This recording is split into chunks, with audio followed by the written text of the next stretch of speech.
Welcome to the Legal CFO.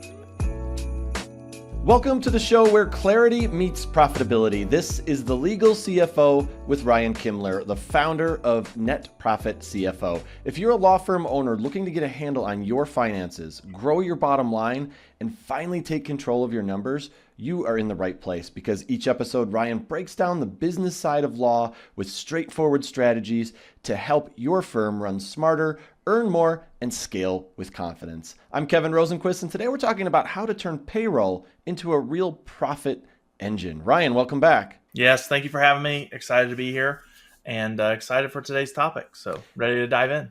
Yeah, I don't think most people think of turning payroll into profit, so I'm excited to hear your thought on this. So when you look at most law firm financials, where do you see payroll showing up as the pressure point? Yeah, so one of Forbes small business studies last year said that for the average small business, and this is not just law firms, but for the average small business, payroll is 70% of sales. And so when you have payroll, if it's that high of a percentage, it doesn't leave a lot of dollars for other places, right? Even if we're talking about, let's say you're a $10 million business, 7 million, would then be payroll, that leaves you 3 million. There's still a lot to cover. You've got to market your business, there's still overhead, your main expenses of, an office space, kind of your traditional brick and mortar. And then, you get down to your net profits and you've got to pay taxes on that. So, you get those high payroll percentages and things can get diluted really, really quickly. What do the numbers generally reveal first? Well, I think generally, when you have high payroll like that, you're going to have low profits, right? And again, I really like looking at a percentage to start with. And I think what's really important is really getting everything into that bucket, right? It's not just wages. And I think some business owners and some law firm owners really think of that as, well, if I bring this person on $120K a year, I know in wages, I'm going to pay them 10 grand a month, right?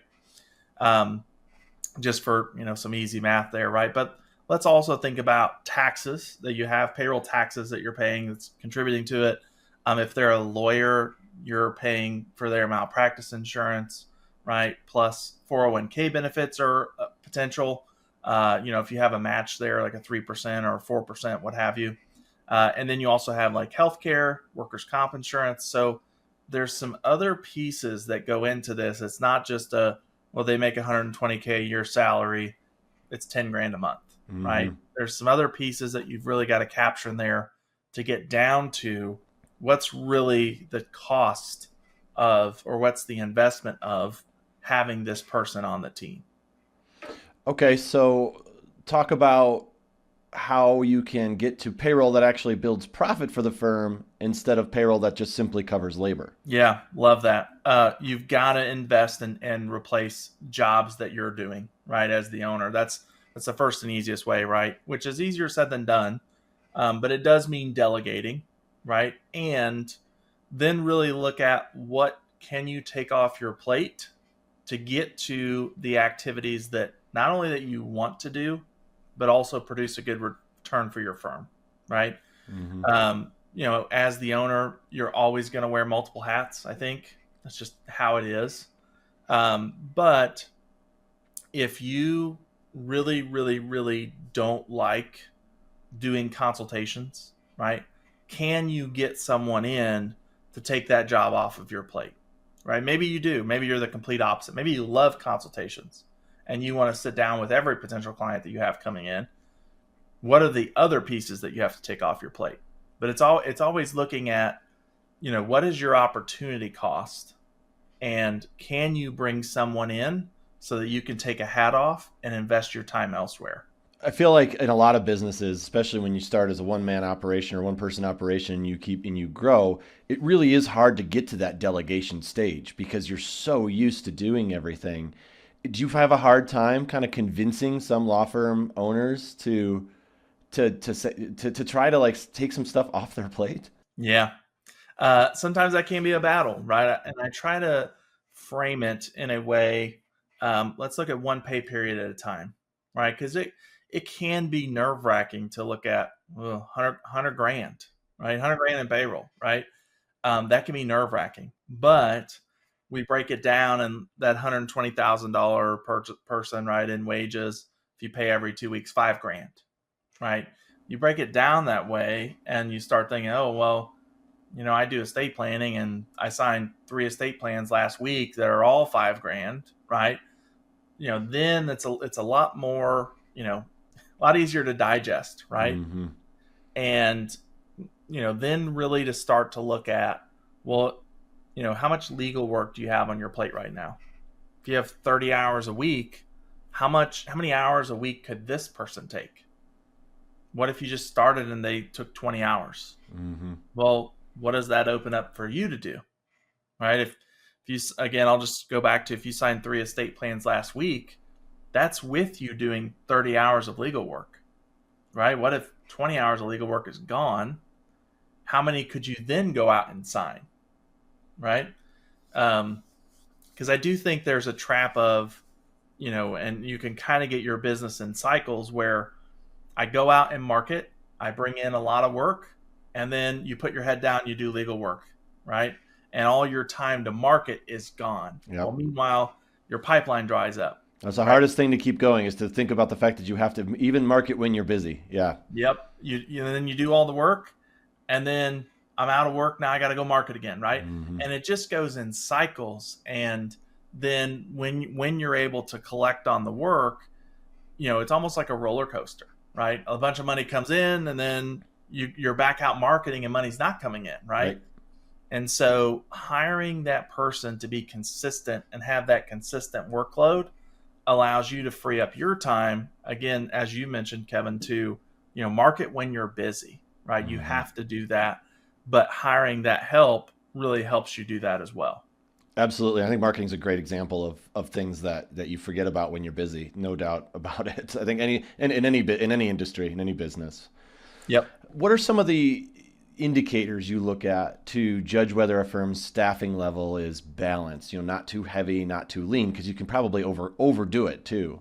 Yep. Love that. So I always love to look at how many case files are we working in a given month, right? Because let's just say, and I'm going to go more to an hourly bill example here, but let's just say we're a family law firm and we work divorce cases. Let's say January, February, March, you have an attorney that on average they were touching, let's just say 20 files. And, let's just say the average bill was $3,000. Easy round numbers, right? Then let's say quarter 2, maybe you brought in a bunch of work. And now all of a sudden, instead of touching 20 files, they're touching 35. And the average bill went from $3,000 down to $1,800. Some trends like that could say, well, now we're just getting work done in time. We're just meeting our deadlines.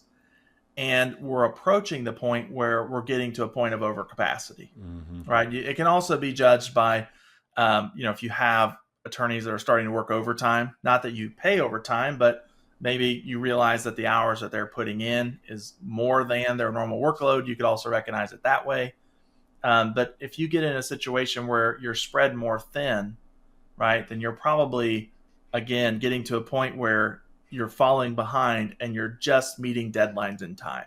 Mm-hmm. You're not like previously, if you were working 20 files, $3,000, you were working ahead a little bit, right? And so always keeping a good monitor on how many cases files did we open last month?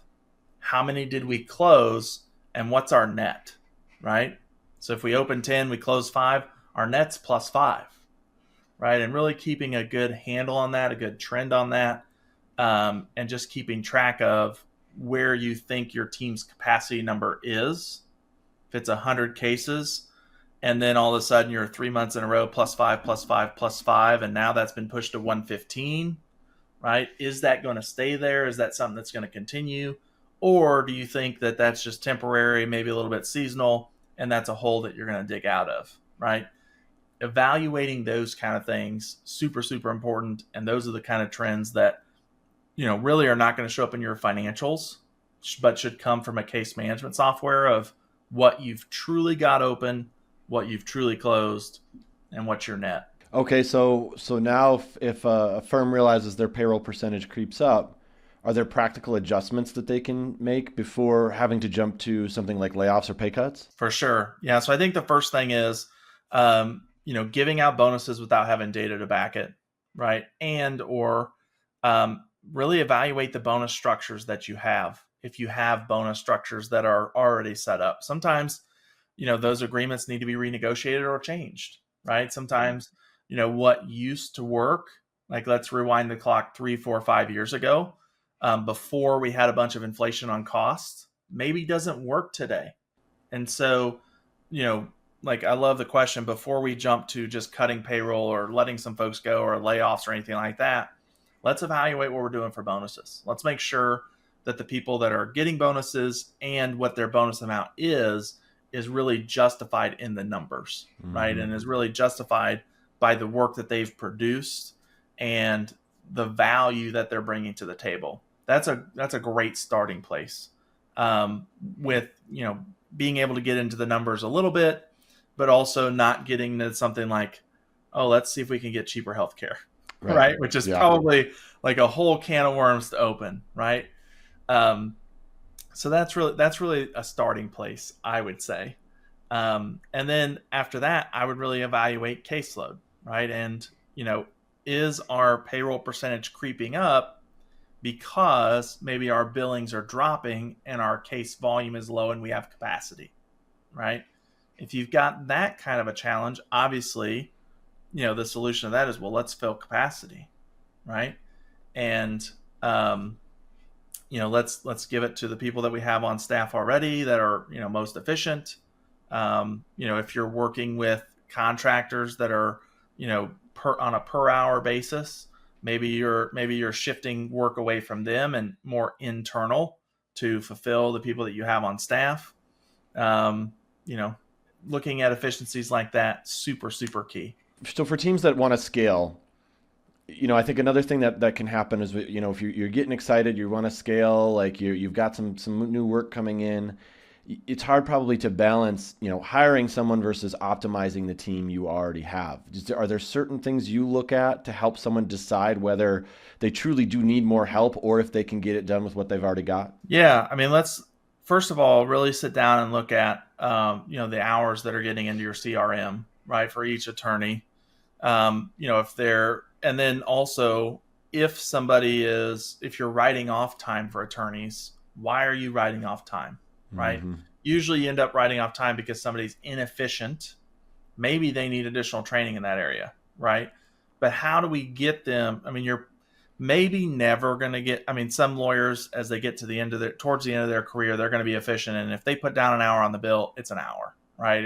And it legitimately takes an hour, but there's going to be some midpoints there as they're growing through their career where their efficiency is getting better. It's getting to that 1-to-1, right? And, so really looking at, is there a specific task within a case or a specific job that they're doing that's inefficient for a specific lawyer, right? If it's maybe taking them 4 hours to do something that should take maybe 2, how can you help them get down to that 2, right? Because obviously that's going to open up capacity.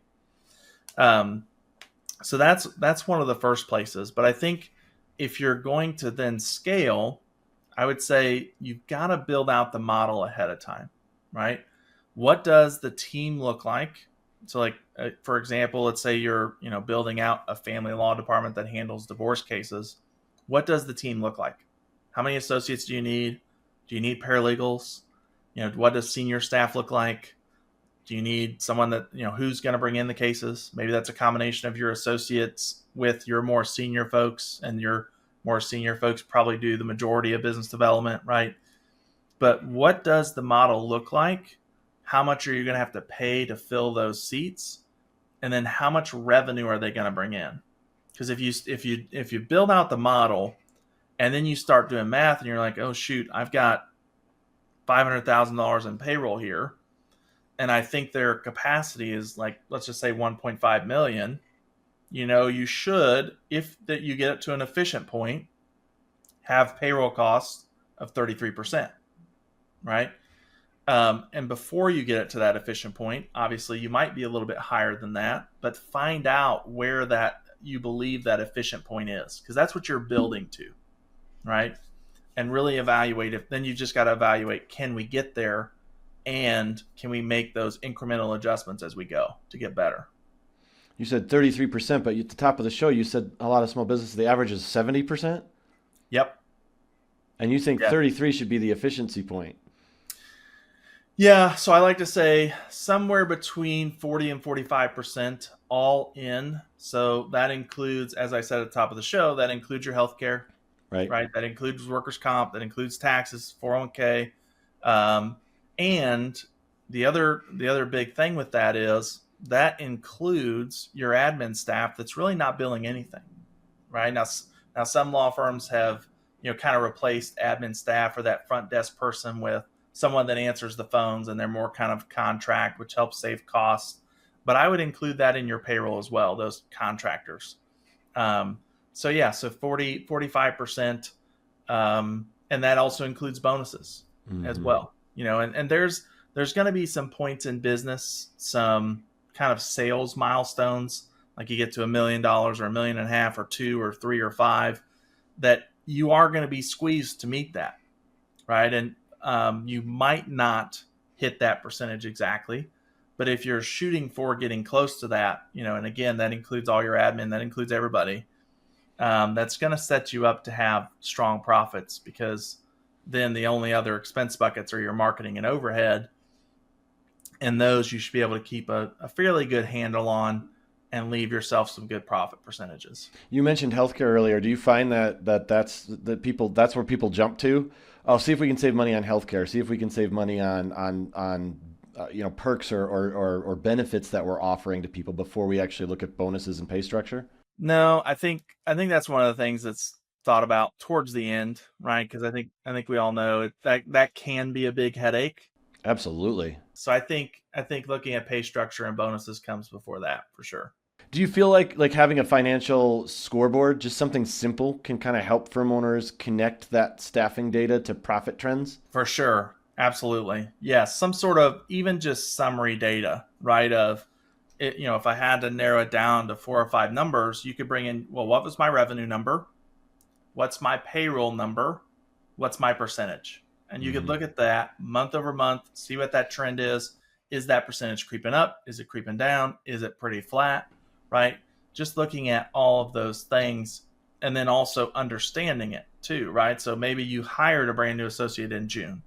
I'm sure your payroll percentage is going to creep up. It's going to take them some time to get kind of ramped up, right? To a point where they've been brought on, they've been onboarded, they understand the systems, they're working cases, right? And so, but that can give you some good trend data to kind of see, well, when I make that associate hire, here's where I expect my percentages to go to, right? So maybe it goes from 45% to 54%, right? And then you can work it back down towards the 40s, right? But yeah, if I had to narrow it down, I think some sort of scoreboard or simple dashboard that you can just keep a track on those 3 numbers, super, super helpful. Keep a track on those trends. Yeah, utilize the tools that we have at our disposal, right? Yes, yeah, absolutely. All right, well, thanks for watching The Legal CFO. That's Ryan Kimler, and if you're ready to get financial clarity for your law firm, visit netprofitcfo.com. Don't forget to subscribe to our channel and leave us a review. We very much appreciate it. We got a lot more great information heading your way. Ryan, always great chatting with you. Thanks so much for all the tips and insight. Yes, thank you. Thanks for watching. Be sure to hit that like and subscribe button and leave us a review in the comments.